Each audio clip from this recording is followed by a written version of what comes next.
Hello everybody. आज की इस वीडियो में मैं डिस्कस करने जा रहा हूँ electric field due to uniformly charged sphere. तो जो डेविड जे ग्रिफिथ है उसकी सॉल्व प्रॉब्लम्स है, प्रॉब्लम नंबर 2 इलेक्ट्रोस्टैटिक की, उसे डिस्कस करूँगा और इसके कुछ इंपॉर्टेंट रिजल्ट्स जो है वो भी डिस्कस करूँगा, क्या क्या इसके बहुत महत्वपूर्ण रिजल्ट हैं। तो जब भी हम इलेक्ट्रिक फील्ड में देखते हैं कि इलेक्ट्रिक फील्ड हमें एवेल्यूट करना है, तो इलेक्ट्रिक फील्ड के एवेल्यूशन के लिए हमारे पास में जनरल जो मेथड्स होते हैं वो दो तरीका के होते हैं। They are 2 methods. एक तो होता है कूलम्ब्स लॉ को अप्लाई करें और कूलम्ब्स लॉ के एप्लीकेशंस से हम इलेक्ट्रिक फील्ड एवेल्यूट करें। जनरली जो प्रॉब्लम्स होती है उसमें जो प्रॉब्लम हम सॉल्व करते हैं दो तरीका की होती हैं। एक डिस्क्रीट चार्ज डिस्ट्रीब्यूशन की प्रॉब्लम्स होती है और एक कंटिन्यूस की होती है। तो कंटिन्यूस डिस्ट्रीब्यूशन ऑफ चार्ज में तो ये होता है कि जो हमारी बॉडी होती है उस पर पूरी की पूरी बॉडी के ऊपर चार्ज का डिस्ट्रीब्यूशन होता है, जबकि हमारा डिस्क्रीट जो चार्ज है उसमें ये होता है कि हमारे पॉइंट चार्ज होते हैं और उन पॉइंट चार्जों के कारण हम इलेक्ट्रिक फील्ड किसी पॉइंट पर कैलकुलेट करते हैं। तो यहाँ जो प्रॉब्लम डिस्कस करने जा रहे हैं वो हमारी है यूनिफॉर्मली चार्ज स्फीयर की। एक कोई बॉडी है, चार्ज स्फीयर है, और यूनिफॉर्मली चार्ज स्फीयर का मतलब है कि उसके अंदर जो चार्ज है वो यूनिफॉर्मली डिस्ट्रीब्यूटेड है। जो चार्ज ऐसा नहीं है कि किसी पर्टिकुलर रीजन में लोकलाइज्ड है, किसी पर्टिकुलर रीजन में कम है, किसी में ज़्यादा है, ऐसा नहीं है, बल्कि पूरे में जो डिस्ट्रीब्यूशन है चार्ज का वो यूनिफॉर्मली है। और जो पूरा यूनिफॉर्मली चार्ज डिस्ट्रीब्यूशन है उसमें सेंटर ये दिखा रखा है, मैंने डायग्राम बना दिया है ऑलरेडी। ये हमारा रेडियस ए का स्फीयर है, इसके अंदर चार्ज का डिस्ट्रीब्यूशन हो रहा है और हम मान सकते हैं कि यहाँ पे जो चार्ज का डिस्ट्रीब्यूशन हो रहा है वो क्यू चार्ज है, जो इसमें पूरे के पूरे वॉल्यूम के अंदर फैला हुआ है, डिस्ट्रीब्यूटेड है। इसके सेंटर से आर डिस्टेंस के ऊपर हम चाहते हैं इलेक्ट्रिक फील्ड एवेल्यूट करना, इस पॉइंट के ऊपर। और इसके लिए हमने क्या किया है कि जब भी हम गॉस लॉ को अप्लाई करते हैं तो हम एक गॉसियन सरफेस प्लॉट करते हैं, और गॉसियन सरफेस जो प्लॉट करने के बाद में उस गॉसियन सरफेस की ही डेफिनेशन वो होती है कि जो चार्ज है उस गॉसियन सरफेस के अंदर वो पूरा का पूरा चार्ज के कारण जो इलेक्ट्रिक फील्ड उस पॉइंट के ऊपर एवेल्यूट करते हैं। और जो गॉसियन सरफेस होती हैं वो दो तरीका की होती हैं। एक गॉसियन सरफेस ऐसी होती है जिसमें सिमेट्रिकल चार्ज डिस्ट्रीब्यूशन होता है, सिमेट्री होती है, और एक ऐसी गॉसियन सरफेस होती है जिसमें सिमेट्री नहीं होती।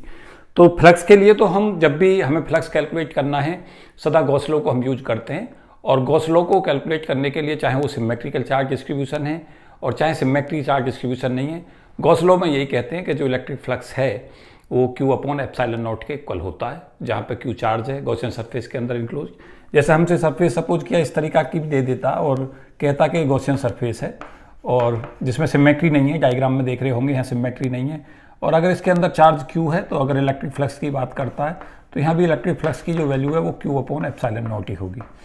तो इलेक्ट्रिक फ्लक्स को निकालने के लिए तो हम सदा गॉस लॉ ही यूज करते हैं, लेकिन इलेक्ट्रिक फील्ड एवेल्यूट करने के लिए सदा सिमेट्रिकल चार्ज डिस्ट्रीब्यूशन जब भी होगा, जब सिमेट्री हमारे लिए काफ़ी यूजफुल होगी, तो सिमेट्रिकल जो प्रॉब्लम्स हैं उनके लिए इलेक्ट्रिक फील्ड एवेल्यूट करना आसान होता है गॉस लॉ से। तो मैं समझाता हूँ किस तरीका से हम लें इसमें। ये हमारा पूरा का पूरा रेडियस ए का एक स्फीयर है जिसमें यूनिफॉर्मली चार्ज है। इसके सेंटर से आर डिस्टेंस के हम इलेक्ट्रिक फील्ड निकालना चाहते हैं, तो यहाँ पर गॉसियन सरफेस हमने ड्रॉ कर दी है, और क्योंकि शेप जो है वो स्पेरिकल होगी तो एक स्पेरिकल सेल हम बना दिए कि स्पेरिकल जो वो है शेप वो हमने ली है जिसकी रेडियस आर है। तो गॉस लॉ कहता है कि जो इलेक्ट्रिक फ्लक्स है, इलेक्ट्रिक फ्लक्स की डेफिनेशन जो होती है electric flux is equal to E dot D S. Electric field और सरफेस एलिमेंट का डॉट प्रोडक्ट अगर हम लें पूरे सरफेस के अंदर, गॉसियन सरफेस के अंदर, तो वो इलेक्ट्रिक फ्लक्स कहलाएगा। और इस इलेक्ट्रिक फ्लक्स की वैल्यू जो होती है वो Q अपॉन एप्सिलॉन नॉट होती है, जहाँ पे Q चार्ज है जो गॉसियन सरफेस के अंदर इंक्लोज्ड है। तो यहाँ पे पूरा का पूरा जो चार्ज इसके अंदर है वो Q है, और एप्सिलॉन नॉट जो है वो permittivity of the free space है। तो सबसे पहले हम गॉस लॉ को ही लेते हैं और गॉस लॉ के स्टेटमेंट को लिख देते हैं कि ई डॉट डी एस की जो वैल्यू है, जो हमारा इलेक्ट्रिक फ्लक्स है जो कहलाएगा ई डॉट डी एस, और पूरे उसके अंदर, पूरे का मतलब हुआ कि इस पूरे का पूरी जो गॉसियन सरफेस हमने प्लॉट की है, जो क्लोज सरफेस है, ये क्लोज सरफेस है, इसके अंदर चार्ज था वो पूरी की पूरी इलेक्ट्रिक लाइन ऑफ फोर्सेज जो है वो यहाँ से निकल के जा रही हैं, और उनकी तादाद Q अपॉन एप्सिलॉन नॉट के इक्वल है, जहाँ Q इस गॉसियन सरफेस के अंदर जो ये इस रीजन है इसके अंदर इंक्लोज चार्ज के इक्वल है। तो ये सबसे पहले हमें गॉस लॉ इसमें लेना होगा। उसके बाद हम क्या करेंगे कि जो इलेक्ट्रिक फील्ड है और गॉसियन सरफेस अगर पैरेलल हैं, क्योंकि गॉसियन सरफेस की डेफिनेशन ही ये होती है कि उस सरफेस के अंदर जो उसके अंदर चार्ज है, उस चार्ज की जो इलेक्ट्रिक लाइन ऑफ फोर्सेज है वो सभी उसके अंदर से निकल के जानी चाहिए।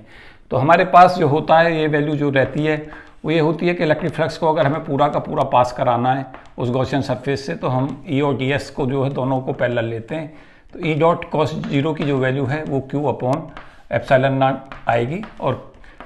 डी एस जो है इसमें सरफेस एलिमेंट है, जो हम यहाँ पे कहीं डी एस सरफेस एलिमेंट लेंगे। अब ये डी एस से जो सरफेस एलिमेंट से जो लाइन ऑफ फोर्सेज पास कर रही हैं उनकी तादाद ई डॉट डी एस जो होगी वो वैल्यू हमारी क्यू अपॉन एप्सिलॉन नॉट होगी।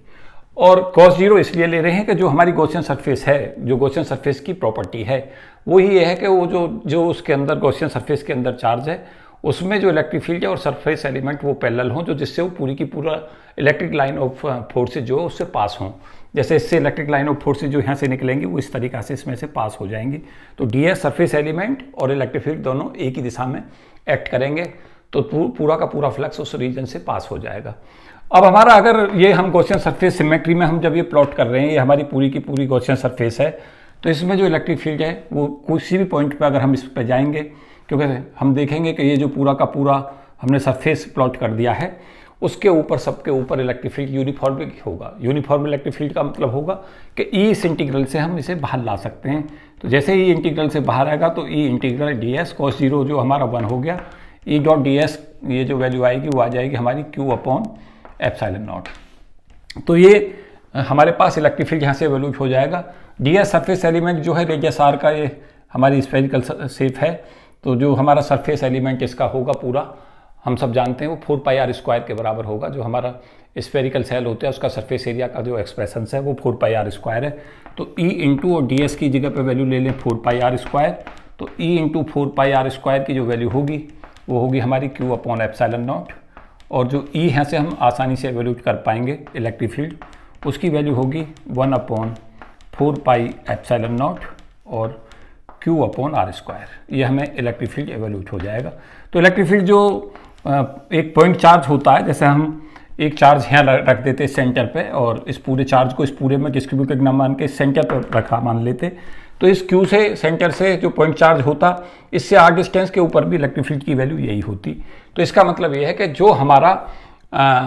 यूनिफॉर्मली चार्ज स्फीयर था उसका पूरा का पूरा चार्ज ऐसे बिहेव कर रहा है जैसे वो सेंटर पर रखा हो, और सेंटर से आर डिस्टेंस के ऊपर हम इलेक्ट्रिक फील्ड ये वैल्यू एवोल्यूट कर रहे हैं। और अगर यहाँ से हमें चार्ज क्यू नॉट अगर यहाँ पे दे देगा सरफेस पे कहीं पे रखा हुआ और इन दोनों के बीच फोर्स निकलवाएगा, तो उसके लिए भी हमें फोर्स निकालने के लिए भी हम सब जानते हैं फोर्स के लिए हमें क्यू नॉट और जो इलेक्ट्रिक फील्ड है इस रीजन के कारण जो यहाँ पे जनरेट हो रहा है उसकी वैल्यू ले लें और क्यू नॉट ये चार्ज ले लें। तो फोर्स की value simply 1 upon 4 pi epsilon naught और Q naught Q upon R square के इक्वल होगी, और ये हमारा statement just equivalent to Coulomb's law हो जाएगा। कूलम्ब्स लॉ यही कहता है कि if there are 2 charges Q and Q2 and they are keeped at the separation of the R, तो उनके बीच में जो फोर्स काम करता है वो दोनों चार्जों के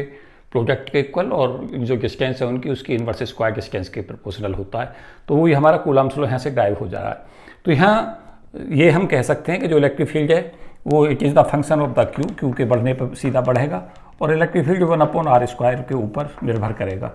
और इसमें हम सब जानते हैं कि अगर हम इसे जस्ट रिवर्स करते चले जाएं, पूरा का पूरा ऐसे चले जाएं, तो यहाँ से हमें ये पता चलेगा कि क्योंकि सरफेस एलिमेंट हमारा जो निर्भर कर रहा है वो आर स्क्वायर के प्रोपोर्शनल है और electric field 1 upon R square के प्रोपोर्शनल है, तो क्या हो रहा है कि आर स्क्वायर के जो फैक्टर्स हैं ई का 1 अपॉन आर स्क्वायर के कारण आना और सरफेस एलिमेंट का आर स्क्वायर के प्रोपोर्शनल होना, आर स्क्वायर फैक्टर कैंसिल कर रहे हैं प्रोडक्ट में, और वो जो इलेक्ट्रिक फील्ड है वो हमारा आर पर निर्भर ना करके केवल चार्ज पर निर्भर कर रहा है। और जो इलेक्ट्रिक फ्लक्स है, इलेक्ट्रिक फील्ड तो क्यू और आर दोनों पर निर्भर कर रहा है, लेकिन जो इलेक्ट्रिक फ्लक्स है वो हमारा आर पर निर्भर नहीं कर रहा, क्योंकि ई में 1 अपॉन आर स्क्वायर आएगा और सरफेस एलिमेंट में आर स्क्वायर आएगा, तो आर स्क्वायर और आर स्क्वायर के फैक्टर कैंसिल आउट हो जाएंगे। ई में क्यू आएगा तो ये क्यू यहाँ पे वो कर जाएगा, ds में 4 पाई आर स्क्वायर आ जाएगा और इलेक्ट्रिक फील्ड में 1 upon 4 pi epsilon naught Q by R square आएगा। क्योंकि अगर हम इसे पीछे को बैक करते चले जाएंगे तो हम यहाँ से वापस इधर पहुँच सकते हैं। तो इस तरीक़ा से हम इसे लेकर चलते हैं। गॉसियन सरफेस पे जो प्रॉब्लम्स हैं वो कंपटीशंस के लिहाज से बहुत इंपॉर्टेंट होती हैं, लगातार पूछी जाती हैं। तो यहाँ से हम कंक्लूड कर सकते हैं कि इलेक्ट्रिक फील्ड जो होगा यूनिफॉर्मली चार्ज स्फीयर का ऐसे बिहेव करेगा कि जैसे वो पूरा का पूरा चार्ज जो इसमें डिस्ट्रीब्यूटेड था वो सेंटर पर रखा हो और सेंटर पर वो पॉइंट चार्ज की तरह बिहेव कर रहा हो, और वहाँ से हमने जो गॉसियन सरफेस है उस पर हमने इलेक्ट्रिक फील्ड जो एवेल्यूट किया